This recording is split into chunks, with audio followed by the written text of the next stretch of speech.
Welcome back to Neha food stories. ഞാൻ ഇന്നിവിടെ വന്നിരിക്കുന്നത് വെറൈറ്റി ആയിട്ടുള്ളൊരു ബീഫ് കബാബുമായിട്ടാണ്.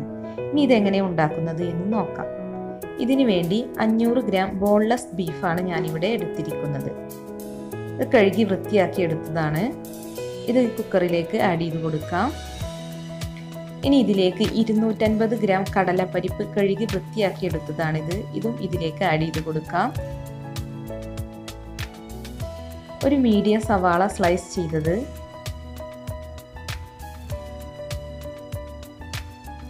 മൂന്ന് ടേബിൾ സ്പൂൺ വെളുത്തുള്ളി ഇഞ്ചി പേസ്റ്റ്,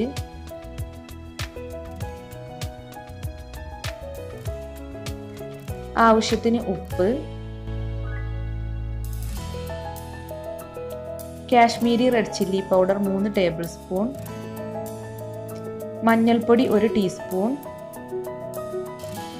മല്ലിപ്പൊടി 1 ടേബിൾ സ്പൂൺ,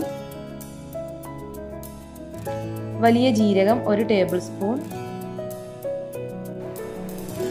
1/4 ടീസ്പൂൺ കുരുമുളക്, 3 ഏലക്ക, ഒരു ചെറിയ കഷ്ണം പട്ട എന്നിവ ആഡ് ചെയ്ത് കൊടുക്കാം. ഇനി ഇതിലേക്ക് 1 കപ്പ് വെള്ളം ഒഴിച്ചു കൊടുക്കാം.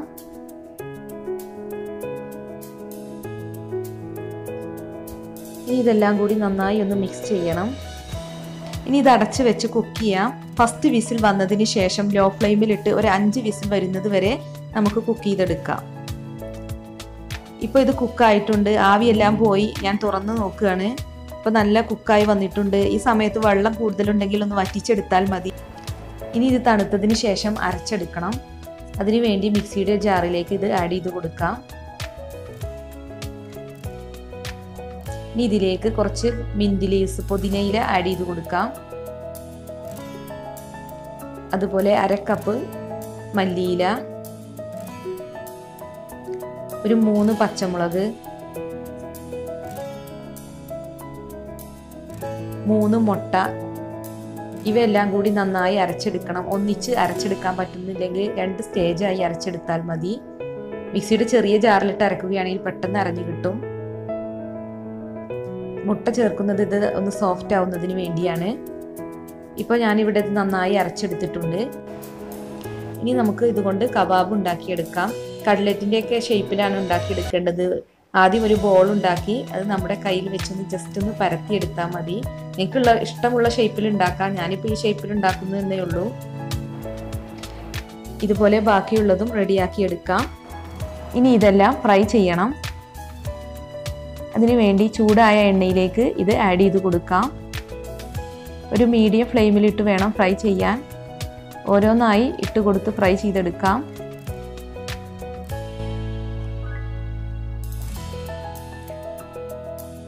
ഒരു വശം ഗോൾഡൻ ബ്രൗൺ നിറമായാൽ തിരിച്ചിട്ട് മറ്റേ വശവും ഗോൾഡൻ ബ്രൗൺ നിറമാകുന്നത് വരെ ഫ്രൈ ചെയ്തെടുക്കണം. ഇതിപ്പോൾ ഇവിടെ റെഡി ആയിട്ടുണ്ട്. ഇനി ഇത് തിരിച്ചിട്ട് മറ്റേ വശം കൂടി ഒന്ന് ഫ്രൈ ചെയ്തെടുക്കാം.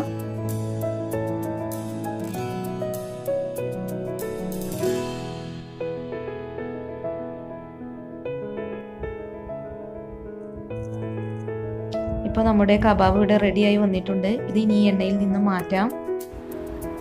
ടൊമാറ്റോ സോസ്, തൂം എന്നിവയുടെ കൂടെ ഇത് സെർവ് ചെയ്യാവുന്നതാണ്. ഇത് വളരെ ഈസിയായി ഉണ്ടാക്കാൻ പറ്റുന്ന ഒരു റെസിപ്പിയാണ്. എല്ലാവരും ട്രൈ ചെയ്ത് നോക്കണം. ഈ വീഡിയോ ഇഷ്ടമായെങ്കിൽ ലൈക്ക് ചെയ്യണം. എൻ്റെ ചാനൽ സബ്സ്ക്രൈബ് ചെയ്യാത്തവരുണ്ടെങ്കിൽ സബ്സ്ക്രൈബ് ചെയ്യണം. Thanks for watching my channel.